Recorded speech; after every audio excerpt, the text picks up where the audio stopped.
안녕하세요. 펀드메딕입니다. 시장이 불확실하고 어디다 투자할지 모를 때 좋은 대안으로서 카카오페이 증권에서 판매하는 합리적인 AI 펀드를 많이 말씀드린 적이 있고요. 저도 그냥 저축하듯이 꾸준히 사 모으고 있습니다. 주식도 들어있고 채권도 들어있죠. 그 주식과 채권이 한국에만 국한된 게 아니고 글로벌로 분산되어 있습니다. 다만 이 상품은 이제 단점이 연금 계좌에서 투자가 좀 어려운 건 있더라고요. 그래서 이 부분은 제가 OCIO라고 하는 펀드로 투자하고 있다라는 말씀도 예전에 드린 적이 있죠. 2023년도를 마감했습니다. 특징적인 부분은 이제 두 가지식으로 말씀드리면 이게 금의 비중이 20%가 넘게 유의미하게 들고 있는데 그 부분이 최근 비트코인 상품의 상장으로 인해서 좀 비중을 축소한 건지 아니면 향후에 어떤 관계를 보이게 될지가 좀 궁금해졌습니다. 소개해드리면 한 달 동안 2.34%를 냈고요. 주식 채권 모두 강세를 보였던 상황입니다. 펀드 규모가 좀 줄고 있는 거는 좀 아쉬운 부분이긴 한데요. 이때 잠깐 반등하는 걸 보면은 물타기도 들어가는 것 같고 일단 1년 성과가 5.51%니까 펀드 치고 나쁘지 않았습니다. 불확실한 것 치고는 작년에 주식이 워낙 좋기도 했었죠. 일단 원리금 보장 상품을 뭐 정기예금, 하나은행이나 국민은행 상품도 4% 후반대나 뭐 5%대가 보인 적도 있었으니까 뭐 펀드가 아주 잘했다고 보기 힘들 수도 있긴 합니다. 규모가 이렇게 줄어드는 부분이 일단 아쉬운 거는 사실이에요. 여기 매니저 노트상의 특징적인 부분을 조금 이제 보면은 일단 불확실성을 언급을 하고 있고 조금 키워서 말씀드리면 이거죠. 기준금리 하락에 대한 기대감. 정작 올해 2분기부터 빠르면 내린다 이런 얘기를요. 선반영해가지고 금리가 급격히 떨어졌습니다. 그래서 최근에 보면 금리가 거꾸로 오르고 있죠. 그런 부분 때문에 불확실성이 여전합니다. 그리고 지금 전쟁이 난다든가 뭐 이스라엘하고 쪽 전쟁 나는 부분들, 러시아 우크라이나도 안 끝났죠. 이런 또 최근 홍해에서 미군 선박에 대해서 공격합니다. 이런 것도 유가 상승 및 물가 상승 압력으로 작용할 수 있기 때문에 조심스러운 부분도 있습니다. 일단 반등하고 있고요. 이 펀드의 특징이라면 원자재 비중을 상당히 의미 있게 가져간다는 게 특이한 상황입니다. 원자재 특히 금 비중이 대부분이라는 게 특징적인 거고 오히려 채권이 비중이 작습니다.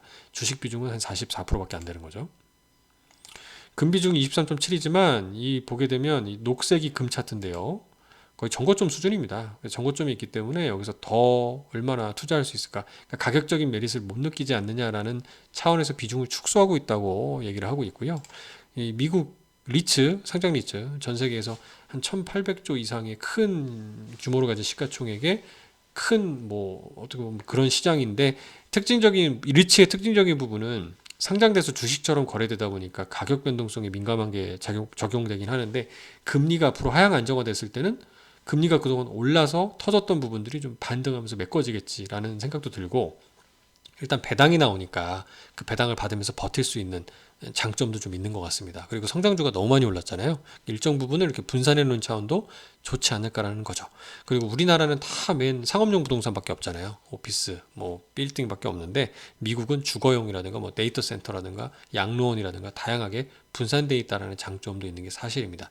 뭐 안타까운 점이라면 굳이 단점을 꼽자면 배당률이 그래도 선진국이다 보니까 우리나라보다는 좀 작다라는 부분입니다. 이어서 보게 되면 월간 코멘트 상에는 특징적인 부분은요. 일단 기준금리 인하 기대감과 경기 연착륙 기대감 때문에 좋았다라는 걸 이제 요약을 하고 있는 거고요. 채권 역시 강세를 보였다라는 게 이제 여기 성과 기여한 부분입니다.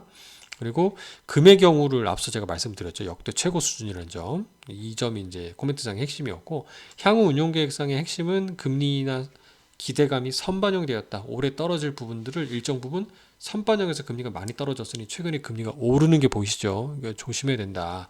이 결국 중요한 건 언제 시작할 거냐 금리 인하를.